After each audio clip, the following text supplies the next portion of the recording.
कृष्ण कृष्ण हरे हरे हरे राम राम राम हरे हरे। उपस्थित समस्त गौर भक्तबिंदे चरणे आमार अनंत कोटी दंडवत प्रणाम। आशा करी सकले भालो आछेन। सकलके अनेक धन्यवाद बाड़ीर काजकर्म गुछिए बा गाड़ीर काजकर्म छेड़े दिए एखाने उपस्थित हওয়ার জন্য। अनेक हई हट्टगोल होच्छे,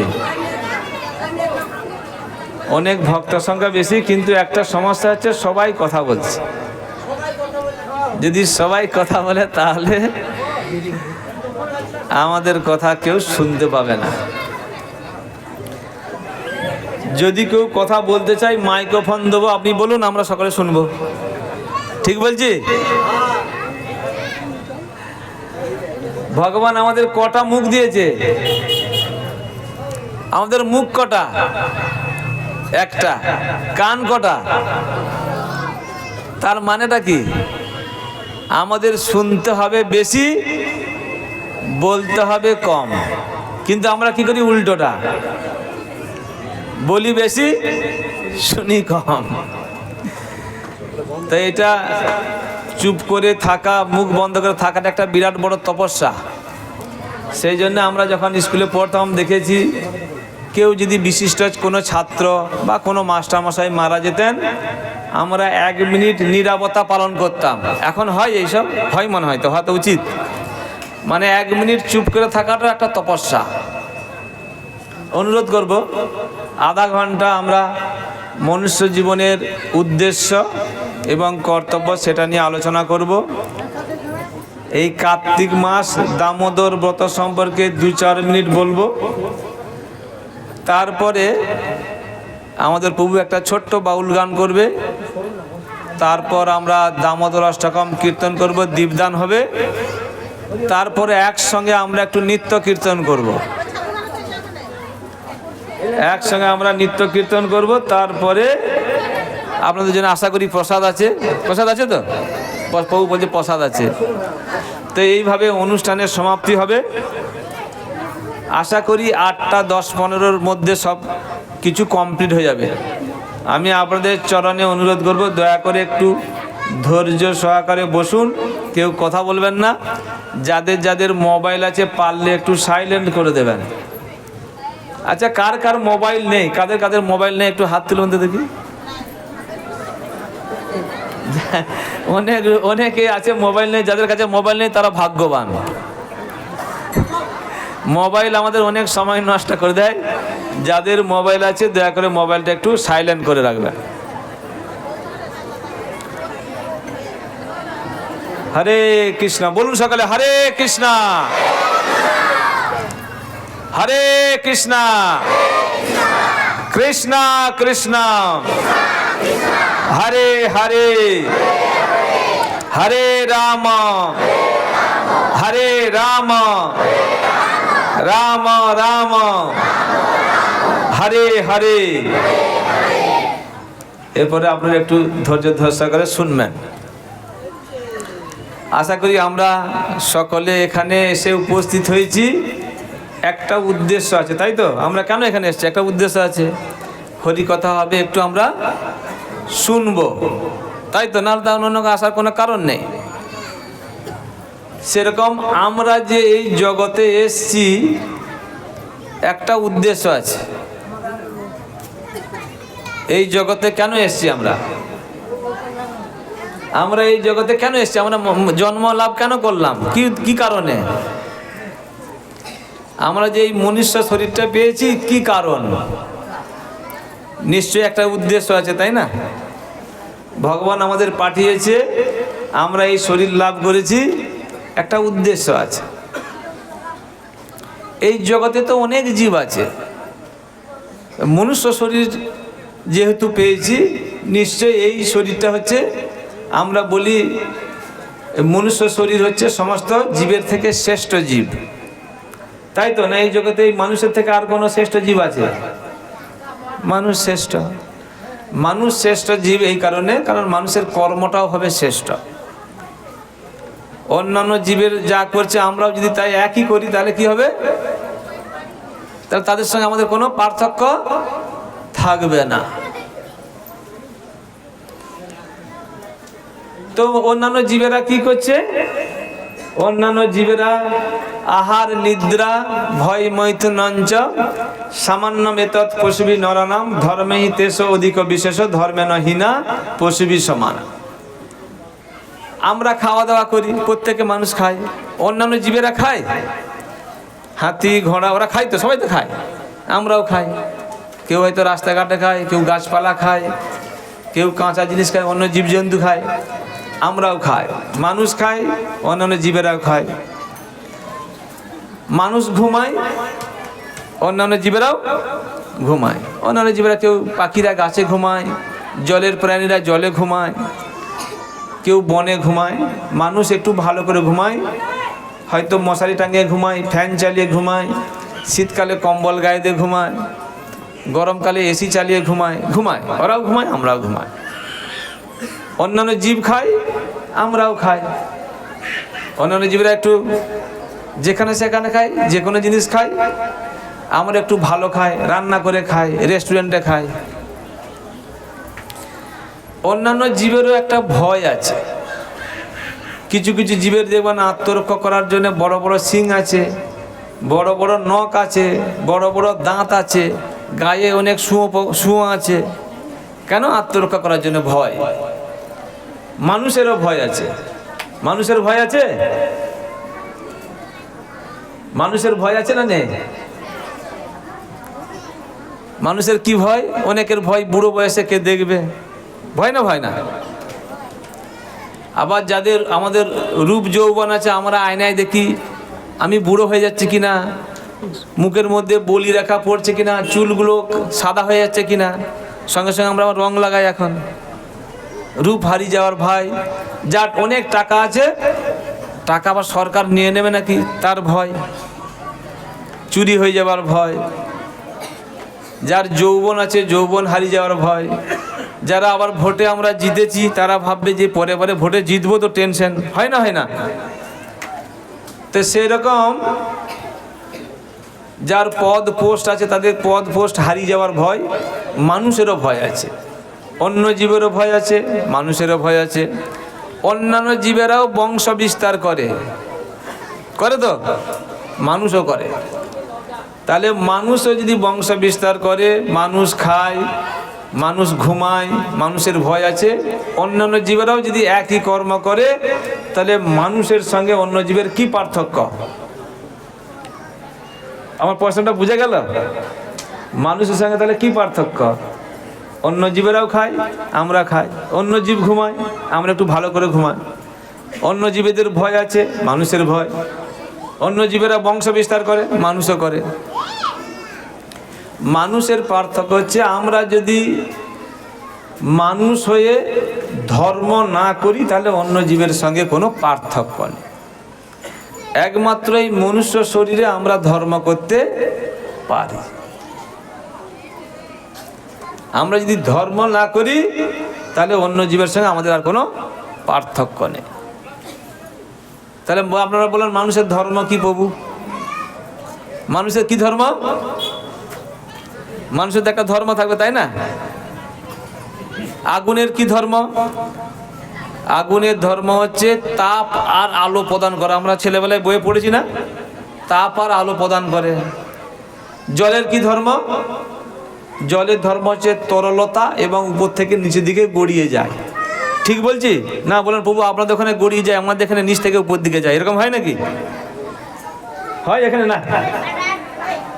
তো বস্তুর ধর্ম হচ্ছে এমন একটা জিনিস, এমন একটা বৈশিষ্ট্য, সেইটা থেকে বস্তুটাকে আলাদা করা যায় না, সেটাকে বলা হয় ধর্ম। সেরকম মানুষের ধর্ম কি? মানুষের ধর্ম হচ্ছে ভগবানকে ভালোবাসা। যে কোনো মানুষের ধর্ম হচ্ছে ভগবানকে ভালোবাসা। এই ভালোবাসাটাই হচ্ছে ধর্ম। আমরা কাউকে না কাউকে ভালোবাসি না, বাসি না? আমাদেরকে কেউ ভালোবাসে না, বাসে না? কেউ না কেউ ভালোবাসে। আমাদেরকে কেউ ভালোবাসলে আমাদের ভালো লাগে, এবং আমরা যখন ভালোবাসি আমাদেরও ভালো লাগে। এই ভালোবাসাটা হচ্ছে মানুষের ধর্ম।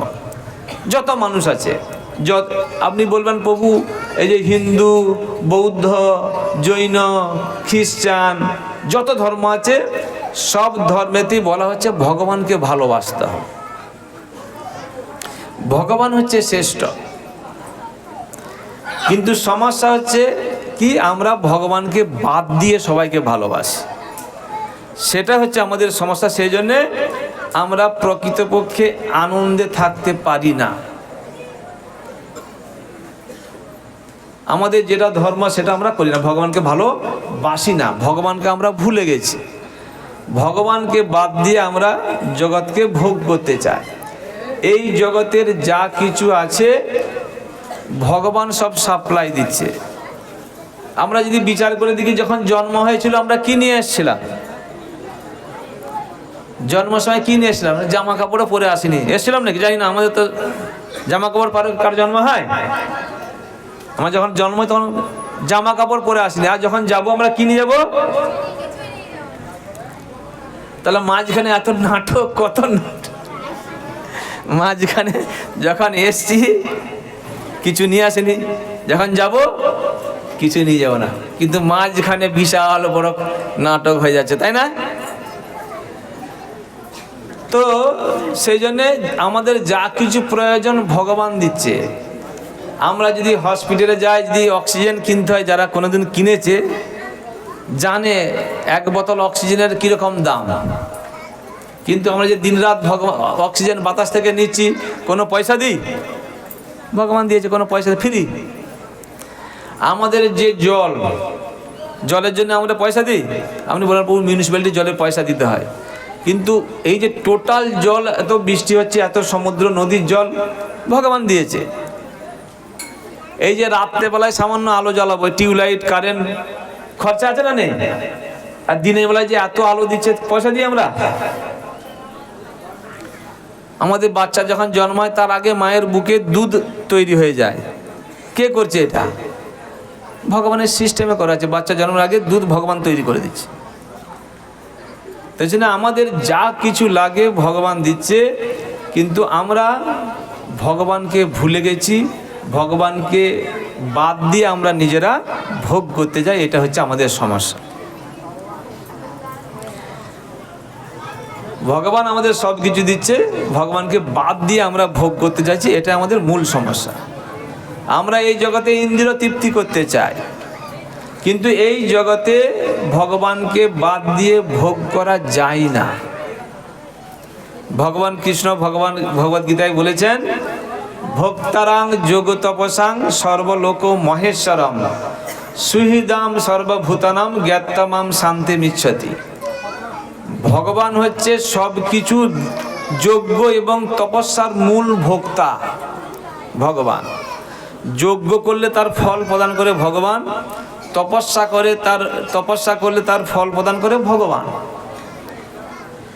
সর্বলোক মহেশ্বরম, যত লোক আছে, যত গ্রহ লোক আছে, পৃথিবী যত ব্রহ্মাণ্ড আছে, সব কিছুর মালিক হচ্ছে ভগবান।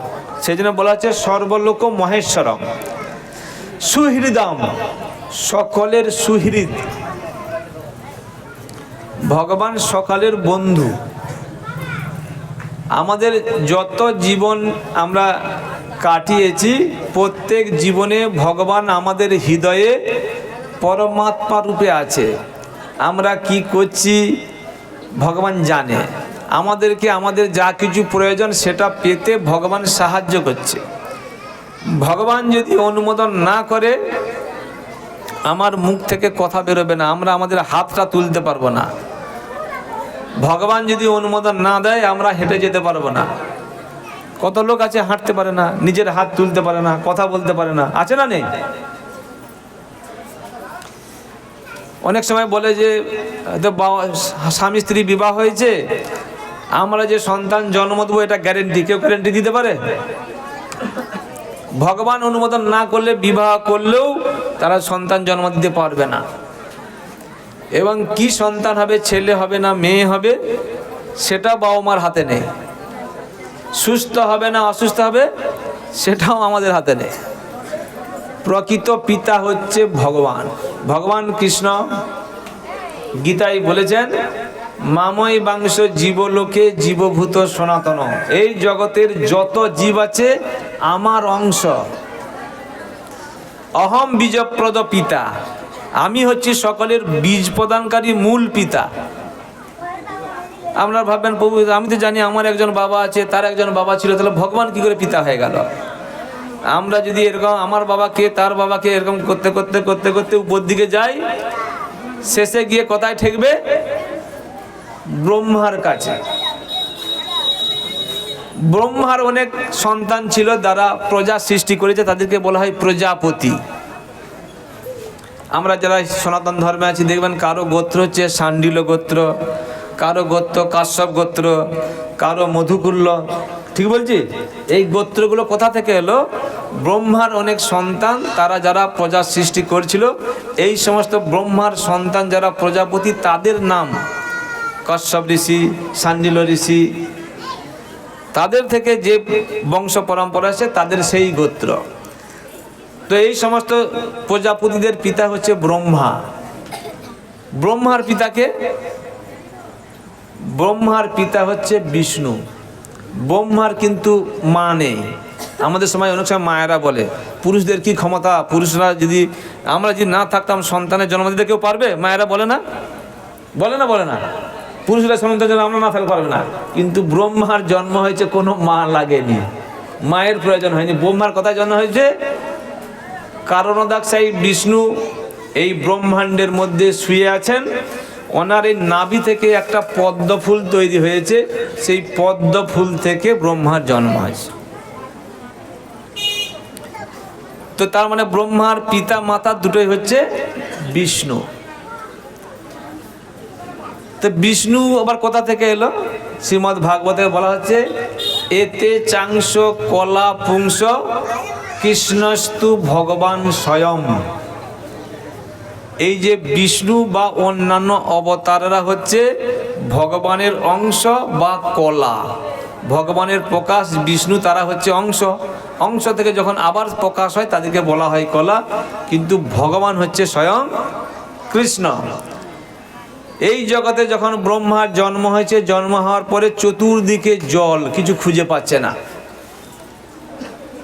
গর্ভোদক সমুদ্র পদ্ম ফুলের মধ্যে আছে, কাউকে দেখতে পাচ্ছে না। জন্ম হওয়ার পরে কি করবে বুঝতে পারছে না। হঠাৎ জল থেকে একটা আওয়াজ হলো, তপ তপ, তপস্যা করো তপস্যা করো। ব্রহ্মা তখন তপস্যা করতে লাগলেন, ধ্যান করতে লাগলেন। ধ্যান করার পরে তখন ভগবান কৃষ্ণ স্বয়ং ওনার সামনে আবির্ভূত হলেন। আবির্ভূত হওয়ার পর বাঁশি বাজিয়ে ওনাকে গায়ত্রী মন্ত্র প্রদান করলেন, জ্ঞান প্রদান করলেন, দিব্য জ্ঞান। ব্রহ্মা তখন ভগবানকে দর্শন করার পরে ব্রহ্ম সংহিতা মানে একটি বই লিখেছেন। ব্রহ্ম সংহিতাতে বলা হচ্ছে, ঈশ্বর পরম কৃষ্ণ সচিদানন্দ বিগ্রহ অনাদির আদি গোবিন্দ সর্ব কারণ কারণম। ছোটখাটো ঈশ্বর অনেক আছে। আমরা যারা এক একজন পরিবারের মালিক, তারাও ছোটখাটো ঈশ্বর, পরিবার নিয়ন্ত্রণ করে, পরিবারটা পরিচালনা করে। দেবতারাও ঈশ্বর, কিন্তু পরম ঈশ্বর হচ্ছে ভগবান কৃষ্ণ। ঈশ্বর পরম কৃষ্ণ সচিদানন্দ বিগ্রহ, সৎ চিত আনন্দময়। সৎ মানে হচ্ছে নিত্য, চিত মানে জ্ঞানময়, আর আনন্দ মানে আনন্দময়। ভগবানের শরীরটা এই জড় জগতের বস্তু দিয়ে তৈরি না। এই জড় জগতের বস্তু মানে হচ্ছে এই জগতে যা কিছু আমরা দেখছি, একদিন সৃষ্টি হয়েছে, কিছুকাল থাকবে, তারপরে নষ্ট হয়ে যাবে। এটাকে বলে জড় বস্তু, জড় জগৎ। যা কিছু দেখছি আমরা, এই গাছপালা থেকে আরম্ভ করে চন্দ্র সূর্য তারা যা দেখছেন, একটা সময় পরে ওগুলো নষ্ট হয়ে যাবে। কিন্তু ভগবান হচ্ছে চিন্ময়, সৎ মানে নিত্য, আগে ছিল, এখন আছে, ভবিষ্যতেও থাকবে। ভগবান হচ্ছে সচ্চিদানন্দময় বিগ্রহ এবং পরম ঈশ্বর হচ্ছে একমাত্র কৃষ্ণ।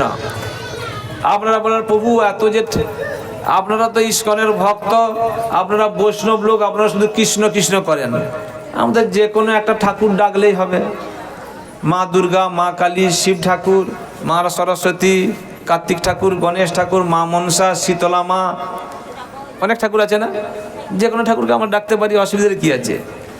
কিন্তু আমাদের ধর্ম সম্পর্কে কোনো শিক্ষা দেওয়ার ব্যবস্থা নেই। সেই জন্য আমরা জানি না ভগবানকে, দেবতাকে, ভগবানের সঙ্গে দেবতার কি পার্থক্য আমরা জানি না।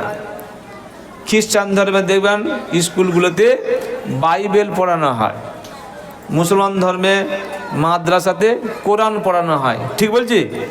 কিন্তু হিন্দু ধর্মের কোনো জায়গায় আছে দেখেছেন যে হিন্দুদের ধর্ম শিক্ষা গীতা পড়ানো হয়, ভাগবত পড়ানো হয়? আছে? সেই জন্য আমরা জানি না। যেহেতু পড়ানোর ব্যবস্থা নেই, সেটা আমাদের একটা বড় দুর্ভাগ্য। সেই জন্য ভগবান সম্পর্কে আমাদের কোনো জ্ঞান নেই। আমরা যে কোনো দেবী দেবতাকে আমরা ভগবান মনে করি। দেবী দেবতারা ভগবান নয়। বিভিন্ন দেবী দেবতারা যেমন এই ভারতবর্ষকে পরিচালনা করার জন্য একজন রাষ্ট্রপতি আছেন, প্রধানমন্ত্রী আছেন, খাদ্যমন্ত্রী, জলমন্ত্রী, পরিবহন মন্ত্রী, স্বাস্থ্যমন্ত্রী আছে না, শিক্ষামন্ত্রী, এক একটা দপ্তর এক একটা মন্ত্রী। তেমনি এই জগৎটা পরিচালনা করার জন্য বিভিন্ন দেবী দেবতাদেরকে ভগবান সেবাতে দায়িত্ব দিয়েছে। দেবতারা হচ্ছে ভগবানের অত্যন্ত প্রিয়জন, তাদেরকে এই সমস্ত দায়িত্ব দিচ্ছে। জলের দেবতাকে বরুণ দেব, তাই না? বাতাসের দেবতাকে পবন দেব। তো এরকম বিভিন্ন এই জড়জগৎটাকে পরিচালনা করার দায়িত্ব দিচ্ছেন মা দুর্গাকে। এই যে জড়জগৎ, এই জগতের মাতা হচ্ছে মা দুর্গা এবং পিতা হচ্ছে শিব ঠাকুর, মা দুর্গার স্বামী। ওরা স্বামী স্ত্রী মিলে এই জড় জগৎটাকে পরিচালনা করছেন। তো সেই জন্য আমরা দেখতে পাই বিভিন্ন দেবী দেবতাদের যখন আমরা মূর্তি দেখি, বেশিরভাগ দেবতাদের হাতে দেখবেন অস্ত্র থাকে, থাকে না? থাকে না? তার মানে তাকে কেন একটা সেবা দিয়েছে, সেই সেবাটা করছে। আপনি দেখবেন শিব ঠাকুরের হাতে এরকম জপমালা আছে, আছে? শিব ঠাকুর কার নাম জপ করছে? শিব ঠাকুর রাম নাম জপ করছে, শিব ঠাকুর ভগবান শঙ্কর্ষণের নাম জপ করছে। মা দুর্গার হাতেও জপমালা আছে, মা দুর্গাও ভগবানের নাম জপ করছে। মা দুর্গাকে শিব ঠাকুর ভাগবত কথা শোনায়। মা দুর্গা ভাগবত কথা শুনতে ভালোবাসে। তো শাস্ত্রে বলা আছে সৃষ্টি স্থিতি প্রলয় সাধনা শক্তির একা ছায়েব যস্য ভুবনানি দুর্গা ইচ্ছানুরূপম অপিয়স্য যশ চেষ্টতে সা গোবিন্দম আদি পুরুষং তমহং ভজামি। মানে এই জগতের সৃষ্টি স্থিতি প্রলয় যিনি দেখাশোনা করছেন মা দুর্গা। মা দুর্গা হচ্ছে ভগবানের ছায়া শক্তি এবং মা দুর্গা ভগবানের ইচ্ছা অনুযায়ী সেবা করেন। ইচ্ছানুরূপমপি যস্য যশ চেষ্টতে সা। মা দুর্গার সবসময় ইচ্ছা হচ্ছে ভগবান যেরকম ইনস্ট্রাকশন দিয়েছেন সেইভাবে সেবা করা। ভগবান এই জগৎকে পরিচালনা করার দায়িত্ব দিয়েছে, এই জগতের জীবকে শাসন করতে দায়িত্ব দিয়েছে মা দুর্গা, সেটা করে। শিব ঠাকুর হচ্ছে ক্ষীরং যথাদধি বিকার বিশেষ যোগান সঞ্জয়তে নহি তত পিত্তগ্রস্তি হেতু যম্ভূতমপি তথা সমুপৈতি কার্যাত গোবিন্দমাদি পুরুষং তমহং ভজামি। তার মানেটা হচ্ছে এরকম, দুধের মধ্যে যেমন আমরা একটু সাজা দিলে সেটা দই হয়ে যায়, হয় না?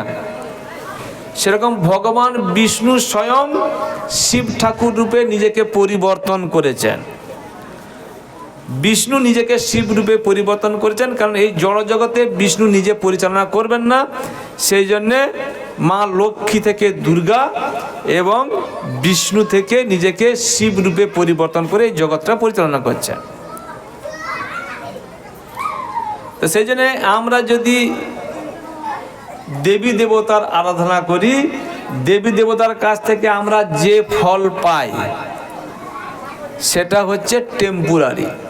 ভগবত গীতাতে সে সম্পর্কে বলা হচ্ছে, जो जो जांग जांग तनु भक्ता श्रद्धा अर्चितुम ईश्वसित तस्य तस्य अचलाम श्रद्धाम तमेव विद धाम्यहम। আমরা যে সমস্ত মানুষ বিভিন্ন দেবী দেবতার প্রতি আমরা আসক্ত, সেই শ্রদ্ধা বা এই আকর্ষণ সেটা ভগবান দেয়। ভগবত গীতায় বলেছে, আমি যেহেতু পরমাত্মার মানুষের হৃদয়ে থাকি, প্রত্যেক জীবের হৃদয়ে থাকি, সেই দেবতার প্রতি যে ভালোবাসা বা শ্রদ্ধা সেটা আমি প্রদান করি।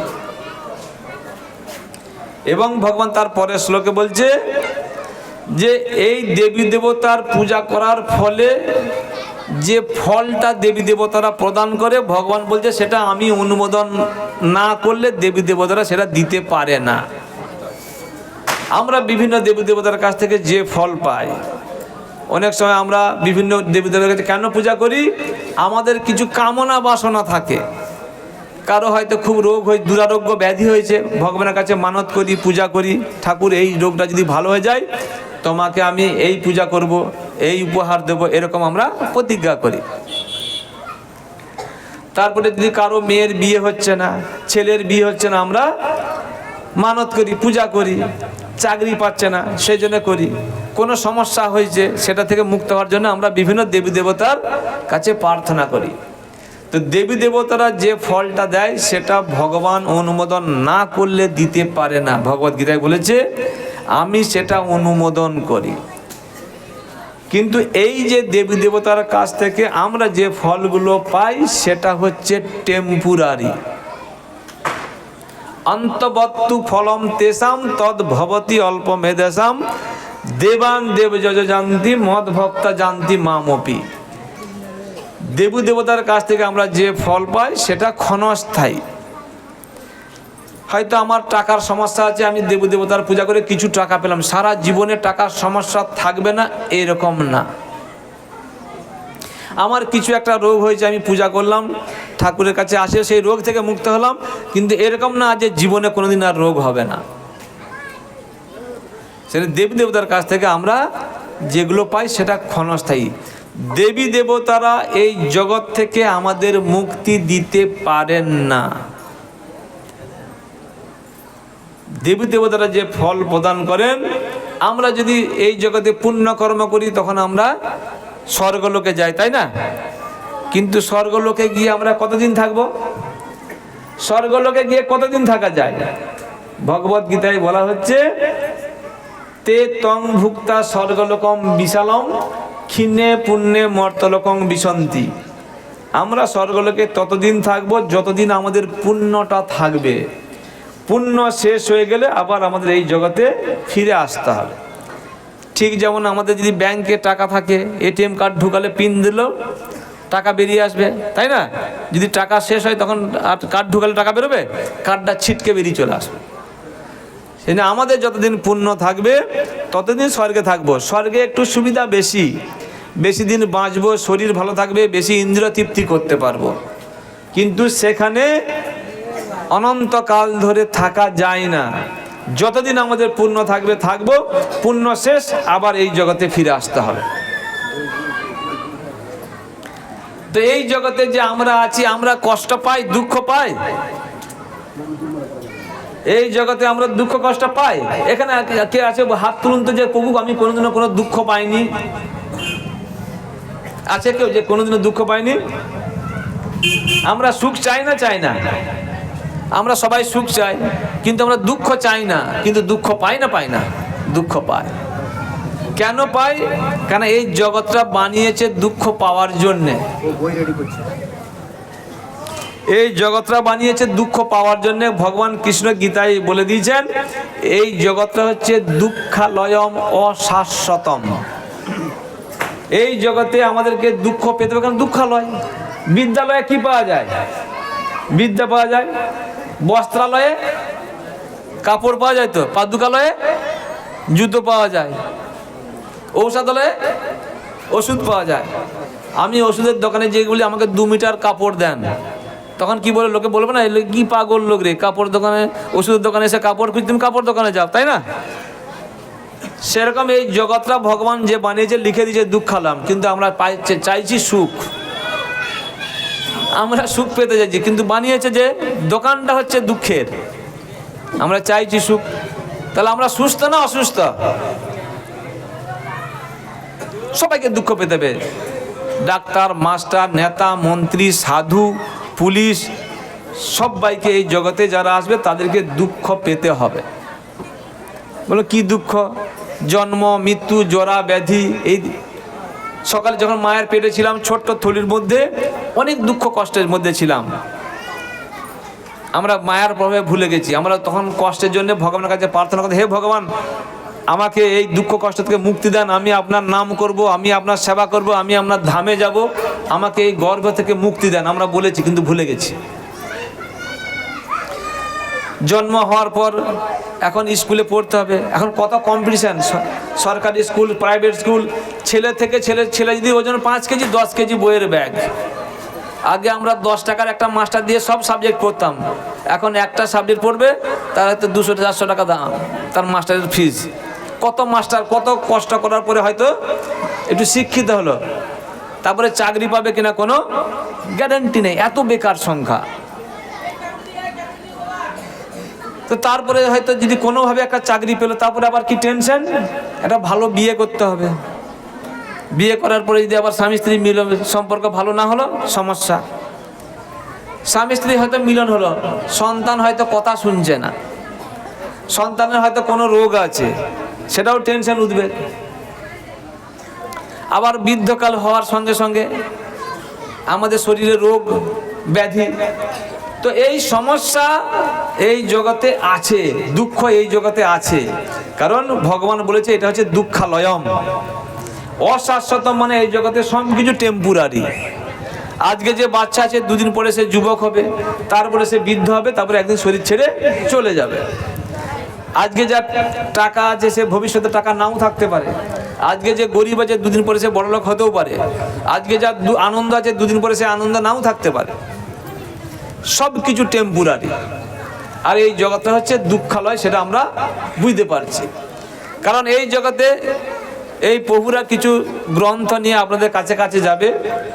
শিল প্রভুপাদ আমাদের ইস্কনের প্রতিষ্ঠাতা আচার্য সমস্ত গীতা, ভাগবত, পুরাণ, বেদ, উপনিষদ উনি অধ্যয়ন করে অত্যন্ত সহজ সরল ভাষায় আমাদের মনুষ্য জীবনের কি কর্তব্য, আমাদের কি করে এই জগৎ থেকে মুক্তি পেতে পারবো, কি করে আমরা জীবনযাপন করতে পারবো, ভগবানকে, এই সম্পর্কে খুব সহজ সরল ভাষায় এই গ্রন্থগুলো লিখেছেন।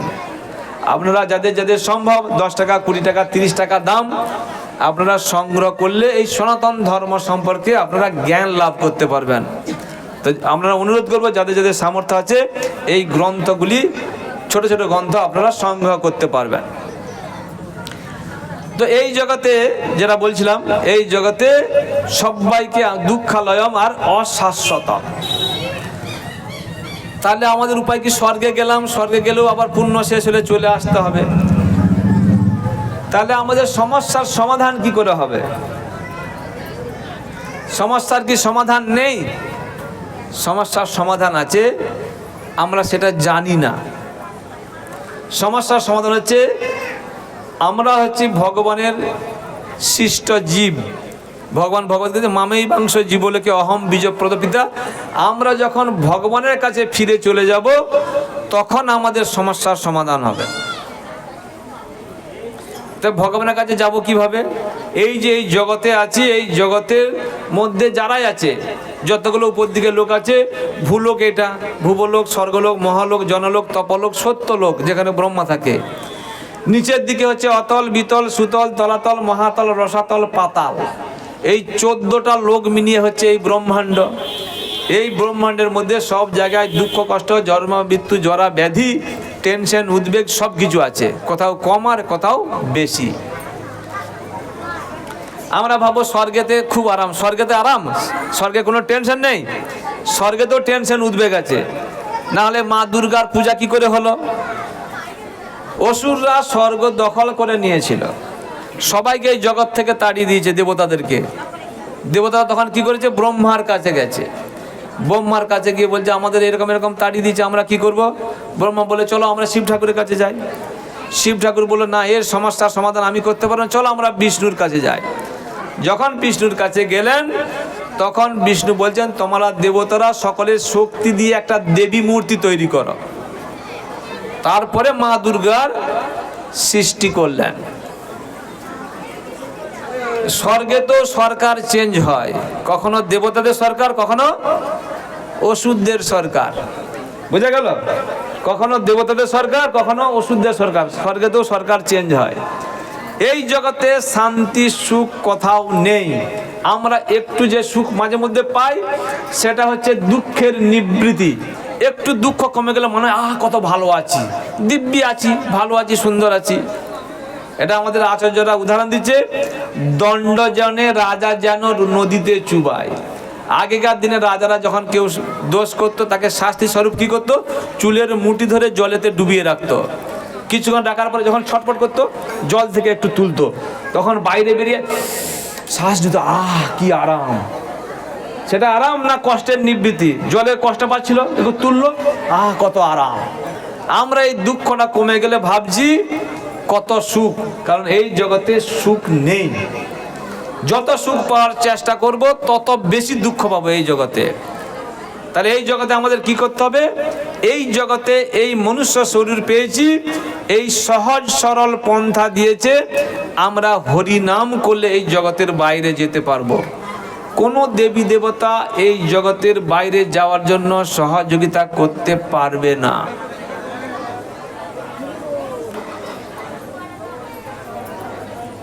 ভাগবতে বলা হচ্ছে কলের দোষ নিধে রাজন অস্তি এক মহান গুণ কীর্তনা দেব কৃষ্ণস্ব মুক্ত সঙ্গ পরং বজেত। কলিযুগে অনেক কিছু খারাপ, আমাদের আয়ু কম, বুদ্ধি কম, শক্তি কম, পলিউশন, সব কিছু খারাপ, কিন্তু একটা মহান গুণ আছে। কি গুণ? কীর্তনা দেব কৃষ্ণস্ব মুক্ত সঙ্গ পরং ব্রজেত। আমরা যদি হরি নাম করি এই জগতের বাইরে চলে যেতে পারবো। বলুন হরে কৃষ্ণ হরে কৃষ্ণ কৃষ্ণ কৃষ্ণ হরে হরে হরে রাম হরে রাম রাম রাম হরে হরে। এবারে বলুন, এই যে হরিনাম করলেন কার কার কষ্ট হলো? প্রভু আমি হরিনাম করলাম, আমার বুকে ব্যথা করছে, আমার জিভটা জ্বালা করছে। কারো হয়েছে এরকম? হয়েছে? হয়নি? এরপরে মোবাইল গুলো চেক করে দেখুন যে কার টাকা কাটলো। প্রভু দেখুন হরিনাম করলাম, আমার 10 টাকা কেটে গেছে, চেক করে দেখুন টাকা কেটেছে কারো? কষ্ট হয়নি, টাকাও কাটেনি। তাহলে আমরা কি হরিনাম করবো না করবো না? কারা কারা এই জগতে দুঃখে থাকতে চায়? প্রভু এখানে দুঃখে ভালো আছে, আমি যাই এখানেই থাকতে চাই, হাত তুলুন। না না প্রভু আমি এখানে ভালো আছি, থাকতে চাই।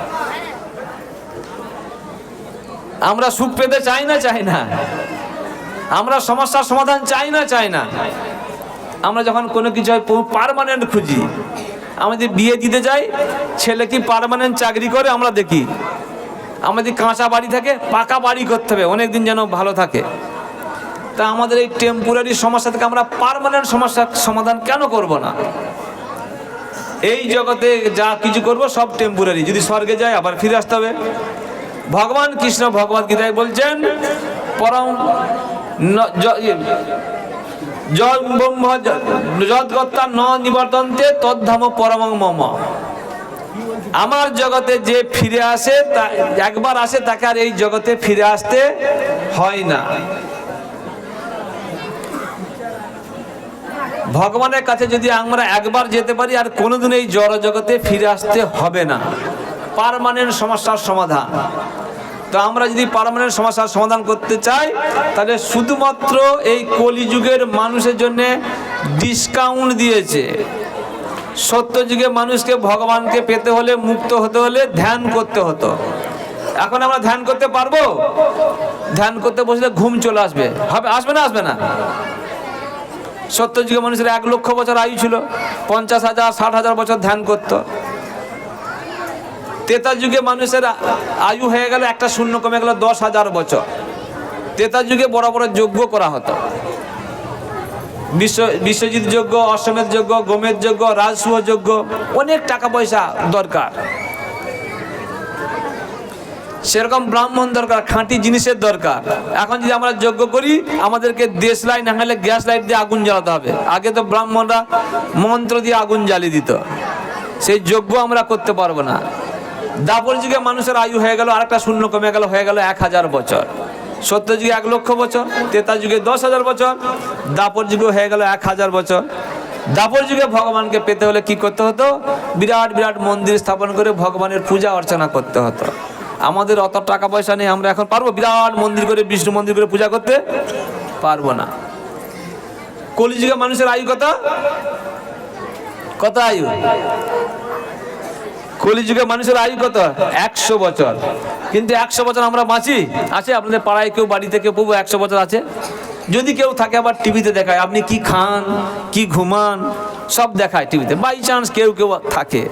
কিন্তু আমাদের সবাইকারই আয়ু কলিযুগের জন্য 100 বছর।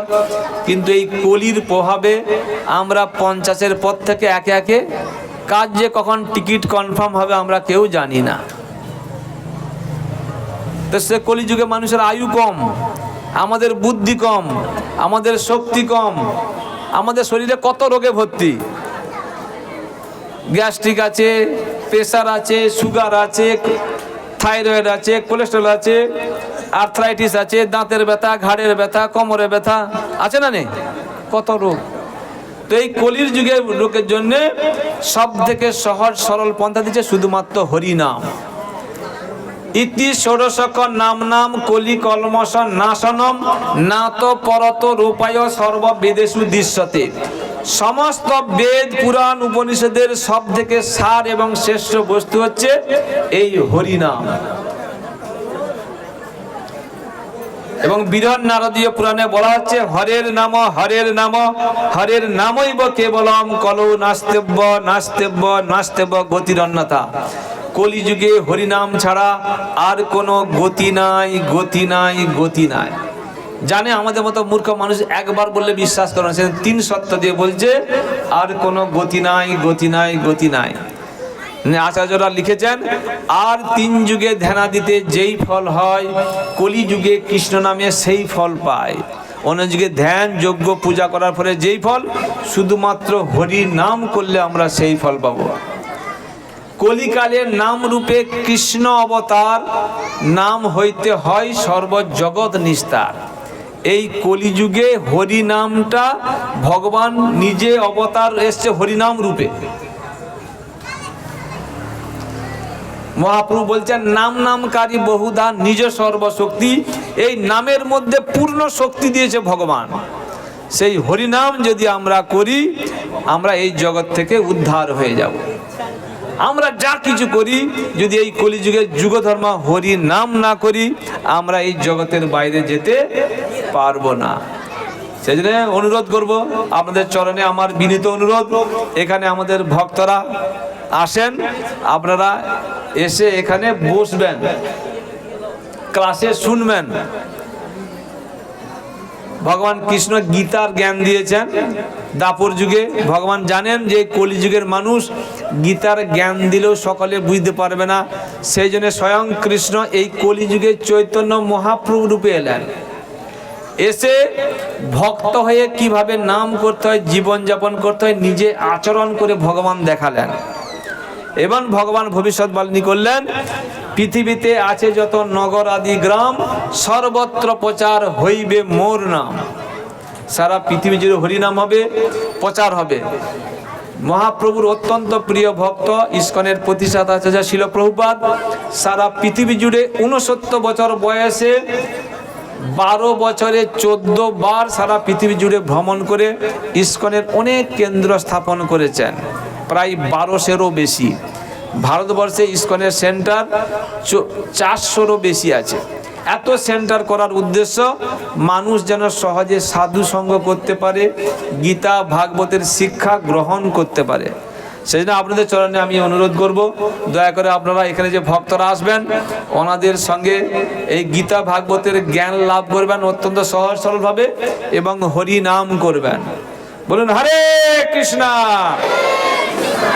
হরে কৃষ্ণ কৃষ্ণ কৃষ্ণ হরে হরে হরে রাম হরে রাম রাম রাম হরে হরে। এইটা হচ্ছে কার্তিক মাস। এই মাসকে দামোদর মাস বলা হয়। এই মাসে দামোদর ব্রত চলছে। প্রত্যেক মাসের এক একজন অধিষ্ঠাত্রী দেবী দেবতা থাকে।